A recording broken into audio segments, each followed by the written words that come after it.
हाँ आफ्ताब बोल। खैर तो है, सुबह ही सुबह फोन खड़का दिया। खैर है भाई, वो माँ जी को फ़ोन कर रहा हूँ, माँ जी फ़ोन नहीं उठा रही। माँ जी को फोन कर रहा था? क्यों? तो तू कहाँ है? भाई वो परवीन की माँ की तबीयत ख़राब हो गई थी, तो हम लोग रात से वहीं पे हैं। ओ अल्लाह के वली, मुझे तो खबर कर दी होती यार। भाई बस वो अचानक। चल मैं देख लेता हूँ, हो सकता है मोहल्ले में कहीं गई होगी। ठीक है भाई। हाँ हाँ मैं देख लेता हूँ, तो फिक्र नहीं कर। ठीक है, ओके ओके, अल्लाह हाफ़िज़।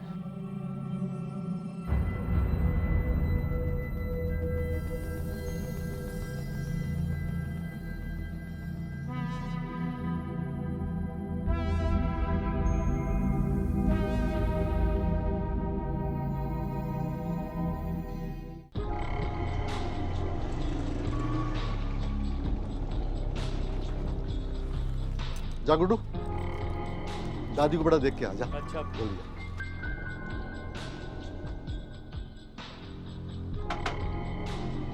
अब्बू, दरवाजा तो खुला है। दरवाजा खुला है तो क्या हुआ? जा बेटा, दादी को बोल के आफ्ताब को फोन कर लो। अच्छा अब्बू। दादी, दादी, क्या हुआ? दादी, दादी, दादी, दादी, अब्बा, अब्बा देखे दादी को क्या हुआ? क्या हो गया? अम्मा, क्या हो गया? अम्मा, अम्मा, अम्मा, अम्मा को क्या हो गया?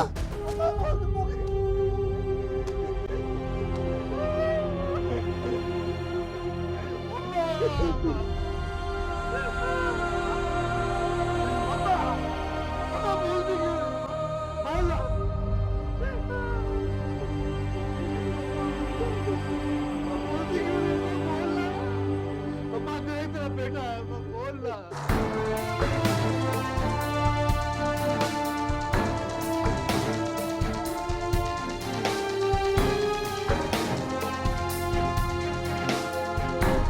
जरा सा नहीं कर।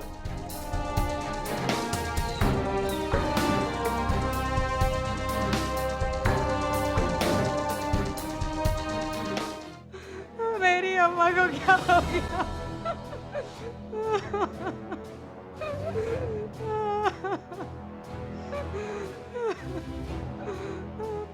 कोई सामान भी गया है? साहब, अम्मा अपना सारा सामान कवर्ड में रखती थी, वो सब का सब चला गया। क्या कीमती सामान? सब कीमती जेवरात थे, कुछ रकम थी अम्मा की जो उन्होंने जमा की थी, सब ले गया। जब एम्बुलेंस को फोन करो। ठीक है सर। ये कमरा किसका है? सर, अम्मा का था। माँ जी के अलावा और कौन रहता था यहाँ? साहब, मेरा छोटा भाई आफ्ताब और उसकी बीवी। आफ्ताब कहाँ है? सर वो घर के इंतजामात के लिए बाहर गया हुआ है। ये सब लोग कहाँ थे? मैं और आफ्ताब मेरी अम्मी के घर गए हुए थे। उनकी तबीयत बहुत खराब थी। जब हमें पता चला कि माँ जी के साथ। आपको कैसे पता चला? पुलिस को इतला मिली थी कि इलाके में एक बुजुर्ग खातून की लाश घर में मौजूद है। पुलिस ने मौके पर पहुंचकर जरूरी कार्रवाई करते हुए लाश को पोस्टमार्टम के लिए अस्पताल भिजवा दिया। इब्तदाई तफ्तीश से ये बात सामने आई कि मकतूला राशिदा बीवी 2 बेटे और एक बेटी की मां थी। राशिदा बीवी अपने छोटे बेटे और बहू के साथ घर में रिहाइश पई थी, लेकिन वारदात वाले दिन मकतूला अकेली थी। पुलिस का ख्याल था कि कातिल कोई जानने वाला हो सकता है, जिसे इस बात का इल्म था कि वो घर में अकेली है। सर डकैती की वारदात है, माल ले आते, बुढ़िया को मारने से क्या फायदा मिला? हो सकता है बड़ी भी ने किसी को पहचान लिया हो। जिस कमरे में मारा है इसी में माल था, ये सोचने की बात है। सर बड़ी बी के पास माल बहुत था। बहू बेटियों के जेवरात थे और शायद कुछ नकदी भी थी। ये बड़ी अजीब सी बात है। उसी दिन सब घर वाले गायब थे और बड़ी भी घर में अकेली थी। सर ये तो महज इत्तेफाक भी हो सकता है। तुम ऐसा करो कि मकतूला के तमाम घर वालों के फ़ोन नंबर हासिल करके उनके रिकॉर्ड निकलवाओ। सर आपका मतलब है कोई अपना ही मुलविस है? ज़रूरी नहीं है, लेकिन जब कोई शवाहिद ना मिले तो हर नुक्ते पर सोचना पड़ता है।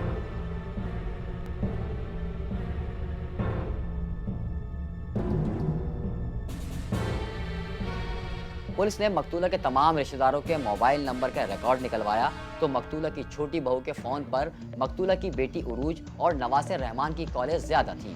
इसलिए पुलिस ने दोनों माँ बेटों को शामिल तफ्तीश कर लिया। जिस दिन तेरी नानी का कत्ल हुआ तू कहाँ था? सर वो मैं अपने घर पे था। परवीन से तेरा क्या ताल्लुक है?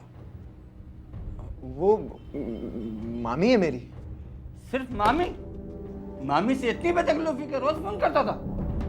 देखे सर, वो एक अच्छी खातून है इसलिए। ले जाओ उसको। ठीक है सर। और इसको जब तक मारते हो जब तक ये बोले नहीं, इसकी खाल उधेड़ दो और इसकी माँ को बुलाओ मेरे पास। ठीक है सर। सर मेरी बात समझने की कोशिश करें सर, मैं जो कह रहा हूँ मेरी बात को समझने की कोशिश करें सर, मैं सच कह रहा हूँ सर। सर मेरी बात तो सुने सर, प्लीज सर। सुना है तेरे जेवरात तेरी माँ के पास थे? जी वापस मिल गए? नहीं, उन्हीं के पास था। तेरी सास कैसी औरत थी? जी वो बहुत अच्छी औरत थी, मुझे माँ जैसा प्यार करती थी। लेकिन तेरी नंद उरूज तो कहती है कि तेरा सास के साथ झगड़ा रहता था। परवीन, सूरज सर पे आ गया और खाना अभी तक नहीं बना। हाँ, तेरे कौन से बच्चे हैं जो तुझे घर की फिक्र होगी?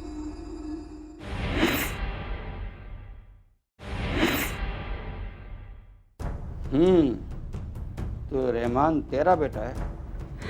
जी क्या करता है? काम किया करता था, आजकल बेकार है। सुना है तेरे जेवरात तेरी माँ के पास थे?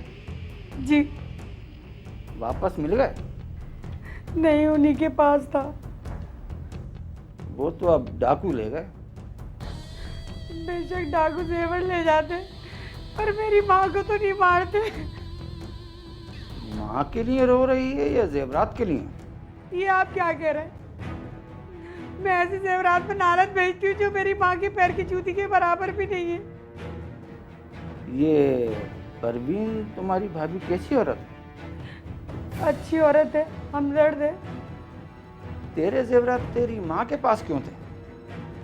मेरे बेटे ने एक जगह गिरवी रखवाए थे, हम छुड़ा नहीं सके। उसने हमें बेचने की धमकी दी तो माँ ने छुड़ा के अपने पास रख लिए थे। दुख तो हुआ होगा कि तेरी माँ ने जेवरात अपने पास रख लिए। पुलिस अभी तक कातिल तक नहीं पहुंच पाई थी। रहमान और उरूज के बयानात से कुछ हैरत अंगेज हकाइक सामने जरूर आए थे, लेकिन असल कातिल अभी भी अंधेरे में था। हाँ भाई, कुछ बताएगा या कसर बाकी है? बता दो, मैं बताता हूँ सर। साहब लड़का समझदार है, बहुत जल्दी मान गया। चल तो जल्दी जल्दी बोल, क्या हुआ था उस दिन? उरूज की माँ ने उरूज के जेवरात सूदखोर से छुड़वाए थे, लेकिन उरूज को वापस नहीं किए थे। तो क्या कोई बेटी अपने जेवरात के लिए माँ को कत्ल करवा सकती है, या इसके बेटे रहमान ने नानी से जेवरात वापस लेने के लिए कत्ल किया था? मकतूला की छोटी बहू का किरदार भी मशकूक था, लेकिन वो तो उस दिन घर पर मौजूद ही नहीं थी, या फिर ये सिर्फ एक मामूल की वारदात थी? पुलिस भी किसी सवाल का जवाब भी हासिल नहीं कर सकी थी। तेरी सास कैसी औरत थी? जी वो बहुत अच्छी औरत थी, मुझे माँ जैसा प्यार करती थी। लेकिन तेरी नंद उरूज तो कहती है कि तेरा सास के साथ झगड़ा रहता था। नहीं, ऐसा तो कुछ नहीं था। दरअसल मेरे जहेज ना लाने और मेरे बे औलाद होने का गम था उन्हें। अच्छा, इस बात पे तेरा झगड़ा रहता था। ये बता तेरा रहमान के साथ क्या ताल्लुक था? कुछ नहीं, वो तो मेरे शौहर का भांजा है और बस। झूठ बोलने से कुछ नहीं होगा। रहमान मुझे सब कुछ बता चुका है। क्या बता दिया? वो सब कुछ जो तुम दोनों के दरमियान है। देखिए, मेरा इस कत्ल से कोई ताल्लुक नहीं है, बल्कि मैं तो उस वक्त घर पे भी नहीं थी। मैंने कब कहा कि तूने कत्ल किया है? लेकिन रहमान ने जो मुझे बताया वो मैं तेरे मुंह से सुनना चाहता हूँ।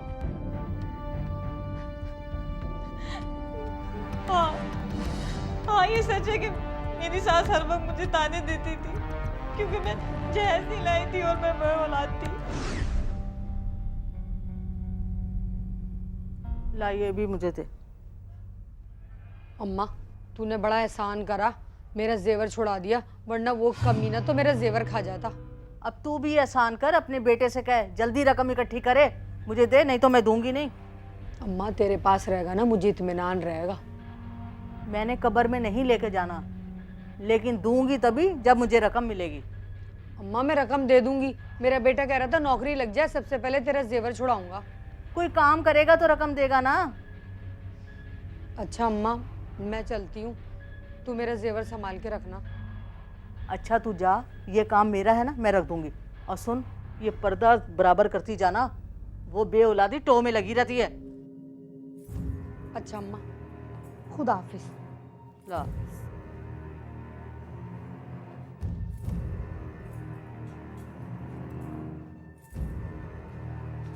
अरे बाजी कहाँ जा रही हैं? खाना खा के जाइएगा। अरे घर पे काम बहुत है, कभी तुम भी चक्कर लगाया करो ना। ये लेकर ही नहीं आते। आऊंगी किसी दिन आपके भाई के साथ। अच्छा तुम आना जरूर हमारे घर। जी।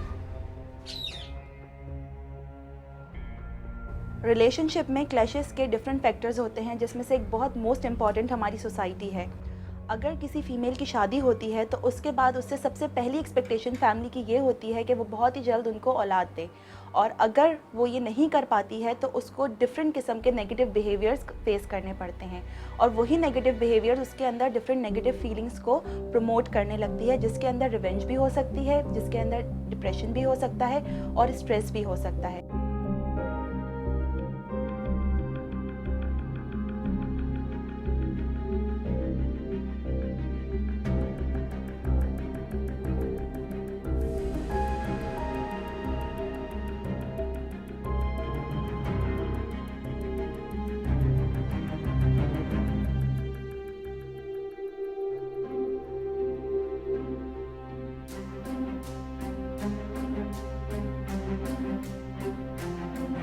पुलिस ज़राए के मुताबिक इब्तदाई तौर पर रहमान से कोई ख़ास मालूमात हासिल नहीं हो सकी थी, लेकिन जब पुलिस ने सख्ती की तो इसने अपनी मुमानी परवीन के बारे में चौंका देने वाले इंकशाफ किए थे। पुलिस ने परवीन को बुलाकर दबाव डाला तो इसने बताया कि उसने राशिदा बीबी को जेवरात कबर्ड में रखते हुए देख लिया था और दोनों माँ बेटी की बातें भी सुन ली थी। बस यहीं से इसके दिल में एक ख्याल ने जन्म लिया और वो एक दिन उरूज के घर जा पहुंची। अरे भाई का क्या हाल है? हाँ बाजी ठीक है वो तो। अरे वो भाई को जो पैसे की जरूरत थी उसका इंतजाम हो गया? जी बाजी बड़ी मुश्किल से हुआ, किसी दोस्त से लिए फिर। ओहो, आज तो मुमानी आई है हमारे घर पे। कैसी है मुमानी? मैं ठीक हूँ, तू कैसा है? ये तो ऐसा बेवफा है, घर पे चक्कर ही नहीं लगाता। भाई हमारा तो दिल करता है ना मिलने का, हम खुद ही आ गए। ये बात तो है, आपका शिकवा बजा है, लेकिन मैं आपका शिकवा दूर कर दूंगा। ये बताएं कि नानी जान कैसी हैं? हाँ ठीक है वो भी। बाजी नानी जान पे याद आया मुझे कि क्या आपका जेवर अम्मा जी के पास है? हाँ, अम्मा ने बड़ा एहसान करा है, वरना वो सूदखोर तो मेरा जेवर खा जाता। देखो अरूज बाजी, बुरा नहीं मानना, एहसान तो तब होता जब वो जेवर आपको दे देती। अभी भी तो उनके पास ही रखा है। अम्मी आप फिक्र ना करें, आपका जेवर मैं ला कर दूंगा, बस जरा काम लगने दें। जिन माओं के पास ऐसे बेटे हो उन माओं को तो फिक्र ही नहीं है। अल्लाह रखे, बड़ी फिक्र करता है मेरी।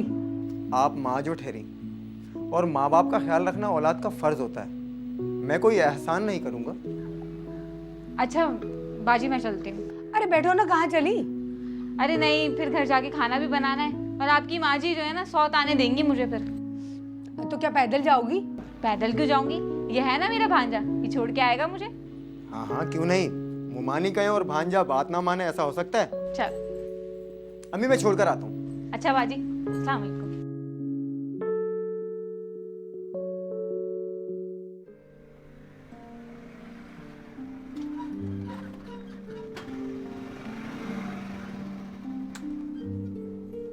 अच्छा मुमानी मैं चलता हूँ। क्यों चलता हूँ? चला अंदर, मैं तेरे लिए चाय बनाती हूँ। चाय रहने दे, मैं फिर आऊँगा। फिर तो तू आएगा ही ना, अभी क्यों नहीं आ रहा? अब तुझे मामी अच्छी नहीं लगती या फिर मामी के हाथ की चाय? चला अंदर।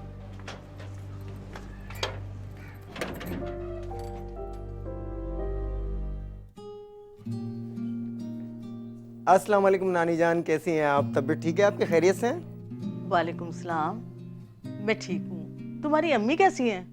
हमेशा की तरह बात होनी, आपका तो बहुत जिक्र करती हैं और सलाम कह रही थी आपको। अच्छा मेरा प्यार देना। परवीन, सूरज सर पे आ गया और खाना अभी तक नहीं बना। हाँ, तेरे कौन से बच्चे हैं जो तुझे घर की फिक्र होगी? अब तुम यहाँ क्यों खड़े हो? चलो आओ ऊपर, मैं तुम्हें चाय बना के पिलाती हूँ। अरे मुमानी चाय रहने देते। क्यों रहने देते? ऐसी चाय पिलाऊंगी ना, कभी पी नहीं होगी तुमने। चलो ऊपर। अच्छा नानी जान, मैं चाय पीकर निकल जाता हूँ, अपना ख्याल रखिएगा। चाय बना दो, खाने का टाइम हो रहा है, चाय की फिक्र पड़ी हुई है। नानी जान का मूड आपको देखकर खराब क्यों हो जाता है? अब मैं तुम्हें कुछ बताऊंगी तो तुम अपनी अम्मी को बताओगे, और वो तुम्हारी नानी को बताएंगी। शामत तो मेरी आएगी ना। आप कब आए? अभी आया। अच्छा, जरा कमरे में चले, मुझे बात करनी है। माँ जी क्या सोचेंगी? कुछ नहीं सोचेंगी वो। सुना नहीं आपने क्या कह रही थी? हमारे बगैर बहुत सुकून में रहती हैं वो। और हाँ, उनसे कह दें कि बच्चों के ताने नहीं दिया करें मुझे।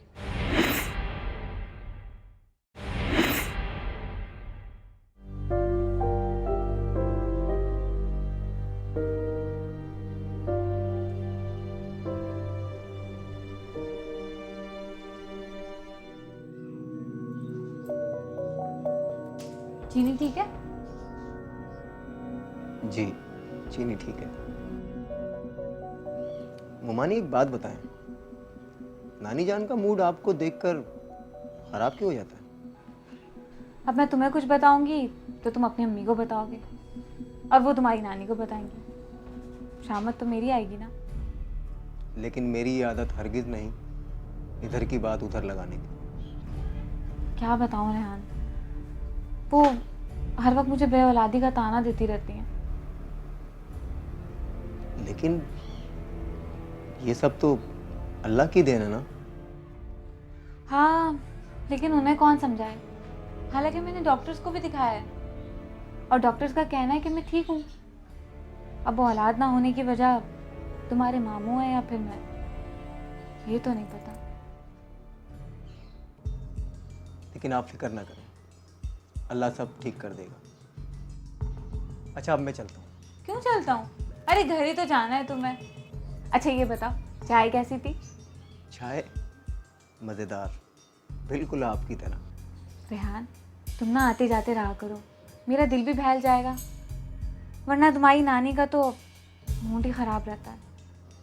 आप फिक्र ना करें, मैं आते जाते चक्कर लगाता रहूँगा, आप परेशान ना हुआ करें। पुलिस जराये के मुताबिक रहमान ने बताया कि उसकी छोटी मुमानी परवीन कुछ अरसे से बहुत ज़्यादा ख्याल रखने लगी थी। मुमानी की तरफ से बहुत ज़्यादा तवज्जो और बेतकल्लुफ़ी होने के बाइस रहमान के दिल में भी परवीन के लिए मोहब्बत पैदा हो गई थी, और वो दोनों राबते में रहने लगे थे। चूँकि रहमान राशिदा बीवी का नवासा था, इसलिए उसके मिलने और आने जाने पर कोई एतराज़ न था। फ़ोन पर बातचीत भी होती रहती थी, और फिर आहिस्ता आहिस्ता बेतकल्लुफ़ी बढ़ गई और परवीन अपने मकसद की तरफ। परवीन बीबी के अंदर ये पर्सनालिटी ट्रेट मौजूद थे कि वो अपना फ़ायदे के लिए किसी को भी अपने इंटीमेट रिलेशन में लाकर उसे यूटिलाइज़ कर सकती थी या यूज़ कर सकती थी, और ऐसा ही कुछ उन्होंने अपने भांजे के साथ किया। मेल की फ़ीमेल की तरफ अट्रैक्शन एक बहुत ही नॉर्मल और नेचुरल फीलिंग है जिसको हम किसी भी तरह ख़त्म नहीं कर सकते। इसी तरह परवीन बीबी ने जब रहमान को अपनी तरफ अट्रैक्ट करवाना शुरू किया तो वक्त के साथ साथ वो ऑटोमेटिकली उसकी तरफ खिंचता चला गया, और वो अपनी नानी से भी बदजन हो गया, क्योंकि उसे ये लगने लगा कि उसकी नानी परवीन बीबी की दुश्मन बन गई है या उनको पसंद नहीं कर रही। सारी बातें छोड़े, ये बताएं कि नानी कहाँ गई हैं? तुम्हारे बड़े मामू की तरफ गई हैं, तभी तो इतना सुकून है। कोई डर नहीं है, कोई खौफ नहीं है। अगर तुम्हारी नानी ना हो ना, तो हमारे दरमियान कोई खतरा ना हो। पर नानी का कर भी क्या सकते हैं सिवाय बर्दाश्त करने के? तुम्हें पता है, तुम्हारी अम्मी के जेवर पे नाग बन के बैठी हैं। इसी बात का तो दुख है। अगर मेरा बस चले ना तो 1 सेकंड में नानी से अम्मी का जेवर छुड़वा लूं। तुम चाहो तो हासिल कर सकते हो, मुझे पता है किसी पर कहाँ रखा है। लेकिन एक काम करना होगा। क्या?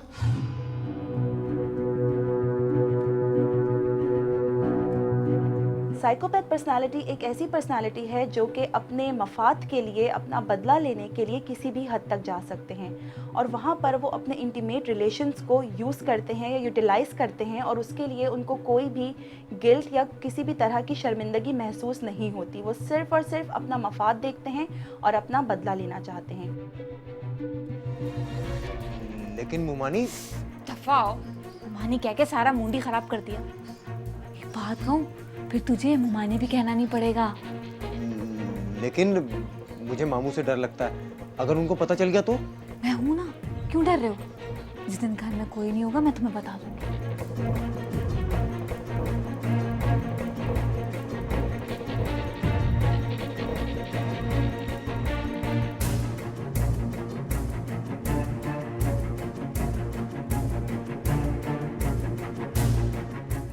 पुलिस के मुताबिक परवीन को वो मौका मैसर आ गया था जब परवीन की मां की तबीयत खराब थी। उस रात उसने अपने शौहर से झगड़ा किया और घर जाने की जिद की। यहाँ से मंसूबे का आगाज हुआ।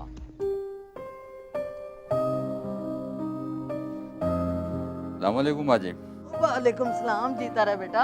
आ गया तू? वो परवीन नजर नहीं आ रही। इधर ही होगी कमरे में। ले आ गई वो। आप कब आए? अभी आया हूँ। अच्छा, जरा कमरे में चले, मुझे बात करनी है। ना सलाम ना दुआ, माँ के पास ना बैठ जाए। पता नहीं कौन सी बातें करनी होती इसे। यही बता दो क्या बात है। यहाँ क्यों बताएगी? मेरे से ही तो चोरी है। जा सुन ले, कहीं देर ना हो जाए। मुझे किसी से कोई चोरी नहीं है, समझिए आप। अम्मी के घर जाना है मुझे। ऐसे ही ले जा, वहीं मुँह हाथ धुला देना। इसीलिए कह रही थी कमरे में चलने। ये तो होंगे नहीं चुप। जाहिर है मेरे खिलाफ ही कान भरने होंगे ना, तो कमरे में ही भरेगी।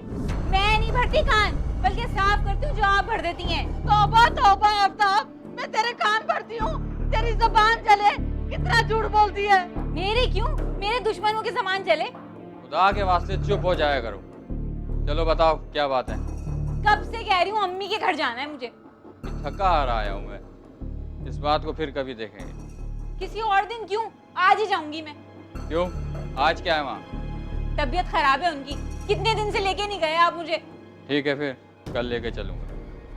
फिर कल? आज जाना है मुझे, आज जाना है। माँ जी अकेली रह जाएंगी। तो पहले नहीं रहती थी क्या ये अकेली? जिद ना करो, मैंने कहा ना तुम्हें कल लेके जाऊंगा। और आप जो जिद कर रहे हैं अपनी अम्मी की गोद में बैठ के। ले जा बेटा ले जा, तेरा खाना पीना आराम कर लेगी। मैं रह लूंगी, बल्कि सुकून से रहूंगी। रह ही न लें आप कहीं सुकून में। जा जाके तैयार हो, मैं मुँह हाथ धो के आता हूँ। वो तो पहले से ही तैयार है, और क्या तैयार करवाएगा? जिसका बच्चा खच्चा ना हो ना, उसने तो तैयार ही रहना है। देख लिया, चलें अब।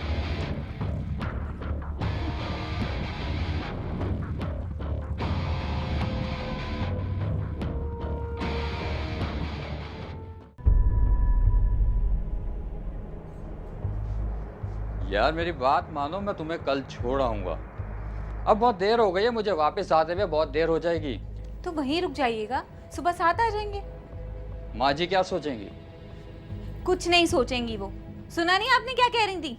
हमारे बगैर बहुत सुकून में रहती हैं वो। और हाँ, उनसे कह दें कि ये बच्चों के ताने नहीं दिया करें मुझे।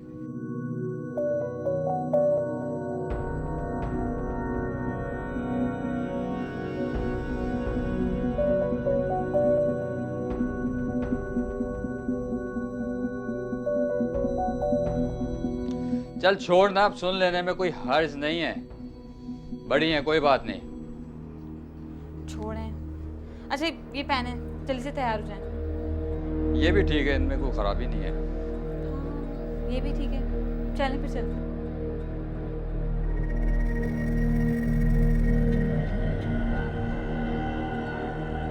रात बहुत हो गई है, वहीं रुक जाना बेटा। मैंने भी इनसे यही कहा है, सुबह ही आ जाएंगे ये मेरे साथ। हाँ, अपने साथ ही रखना, कहीं गुम ना हो जाए। Hello hello Rahman. मौका अच्छा है, मैं अम्मी के घर आ गई हूँ।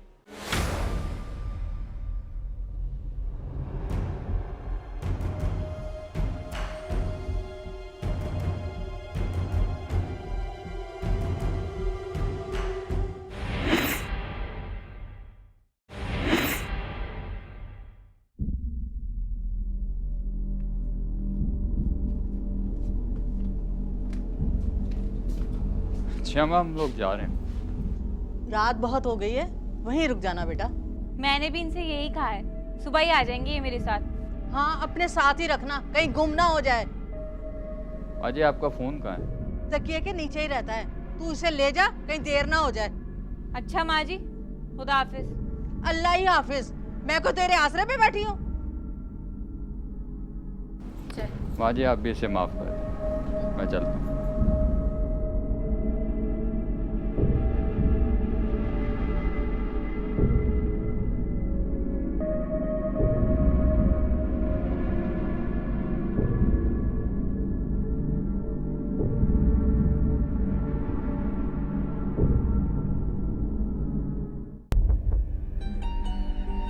इंसान की ये फितरत है कि वो अपनी ख्वाहिशात का ग़ुलाम होता है, और अगर कोई वीक पर्सनालिटी है तो और उसे कोई ख्वाहिश हो रही है किसी चीज़ की, तो ऑटोमेटिकली वो उसको पूरा करने के लिए किसी भी हद तक चला जाता है, और उसे ये तक एहसास नहीं होता कि उसके जुमले किसी दूसरे को तकलीफ़ भी पहुंचा सकते हैं।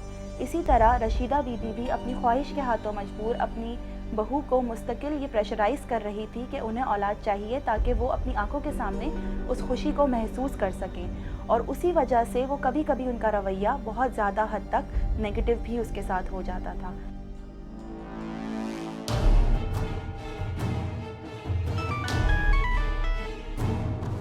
हेलो। हेलो रहमान, मौका अच्छा है, मैं अम्मी के घर आ गई हूँ। तो मैं आ जाऊँ? जैसा कह रही हूँ पहले वो सुनो।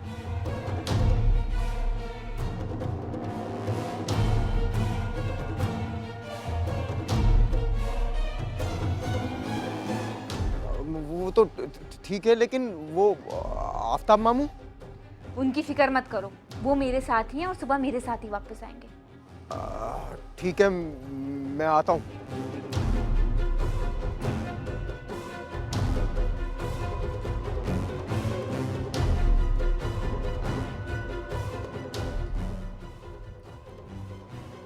हाँ सल्लू, किधर है? मैं तुझे पिक करने के लिए आ रहा हूँ, रेडी रहना। बस 2 मिनट में आया मैं।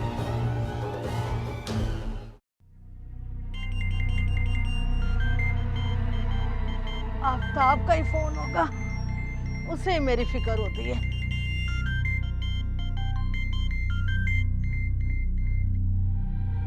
अम्मा क्या हाल है? हाँ बेटा, मैं बिल्कुल ठीक हूँ, तू फिक्र ना कर। मैं आ जाऊँ? नहीं, अभी मत आना, हालात वैसे ही खराब हैं और तेरी बीवी का मुंह सूज जाएगा। आपने खाना खा लिया है? नहीं नहीं, हाँ मैंने खाना खा लिया।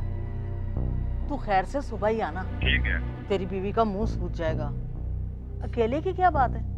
अरे बेटा, रात तो ऐसे ही गुजर जाती है, तू फिक्र ना कर, मैं रह लूंगी आराम से। नहीं मेरे बच्चा। ठीक है अम्मा, अपना ख्याल रखना। एक तो मच्छर इन्होंने खा लिया है, मैं एक तो गर्मी और ऊपर से मच्छर। पंखा चला के लेटती हूँ आराम से।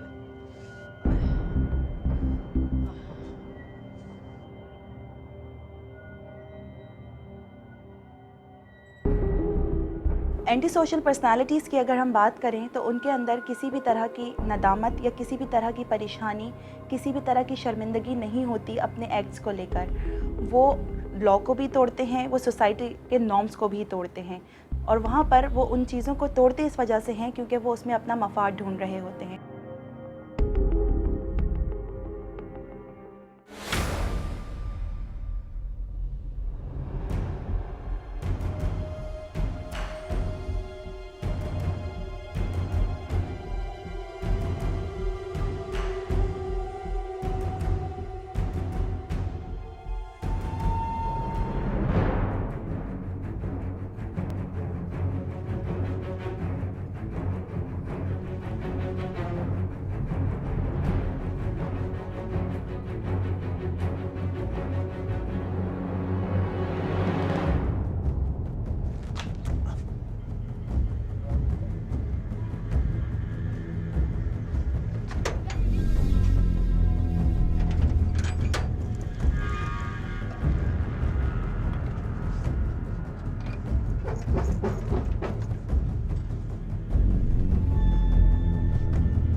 रहमानी ने बता दिया था, ये बुढ़िया चाबी तकिए के नीचे रखती है। पहले मैं इसकी चाबी निकालता हूँ। तू चाबी निकाल, मैं पैरों पे खड़ा हूँ। ठीक है।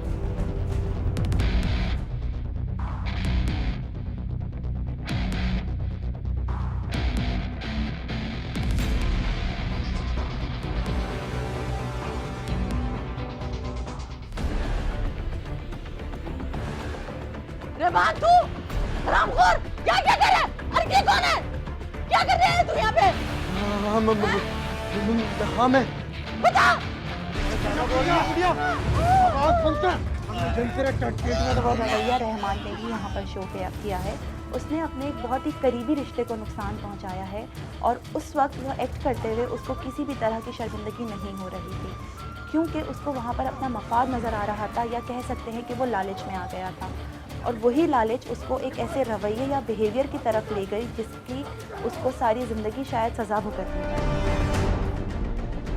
है। अबे तू तो मर गई।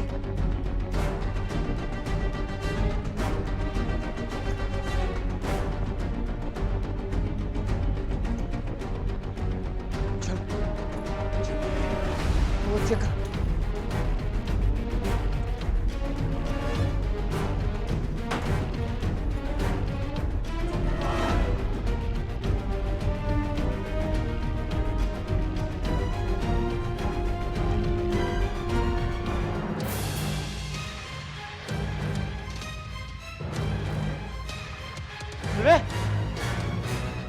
चल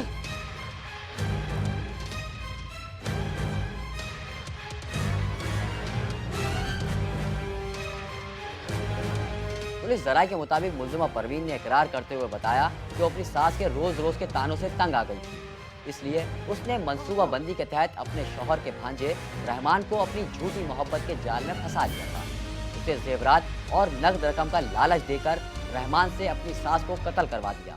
इन्वेस्टिगेशन अफसर के मुताबिक परवीन सास के अलावा शौहर और केस के मुद्दई अहमद को कत्ल करवाना चाहती थी ताकि मां बेटे से छुटकारा पाकर सारी जायदाद पर कब्जा कर सके, लेकिन कामयाब ना हो सकी। पुलिस के मुताबिक रहमान की निशानदेही पर पुलिस ने उसके दोस्त और मरकजी मुलजिमा परवीन को गिरफ्तार कर लिया और उनके कब्जे से नकद रकम और जेवरात बरामद करके मुलजिमान के खिलाफ चालान अदालत में पेश कर दिया है। एक वहम है ये दुनिया, इसमें कुछ खोऊं तो क्या, कुछ पाऊं तो क्या, है यूं भी जिया, है यूं भी जिया, जी जाऊं तो क्या, मर जाऊं तो क्या।